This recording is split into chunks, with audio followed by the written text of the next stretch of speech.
I am the Tofu Golem. Please enjoy the video. In this video, I will explain how to file self-employment taxes. First, understand that self-employment tax is your contribution to Social Security and Medicare as an independent worker. If your net earnings from self-employment are $400 or more, you are generally required to pay this tax. It's crucial to track all your income and expenses accurately throughout the year to ensure correct reporting. This guide will walk you through the essential steps. Next, you need to determine your taxable income. This involves calculating your net earnings from self-employment. You do this by subtracting all your allowable business expenses from your gross business income. Form 1040, Schedule C, Profit or Loss from Business, is the primary form for reporting this information.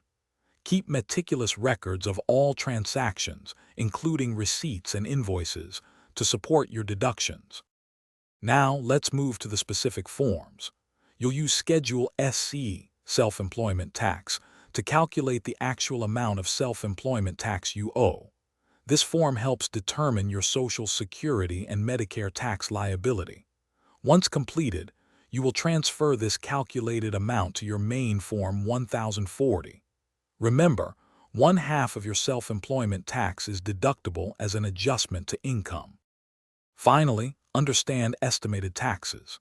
If you expect to owe at least $1,000 in tax for the year, you generally need to pay estimated taxes quarterly. These payments are due on specific dates throughout the year to avoid penalties for underpayment. You can pay these electronically or by mail.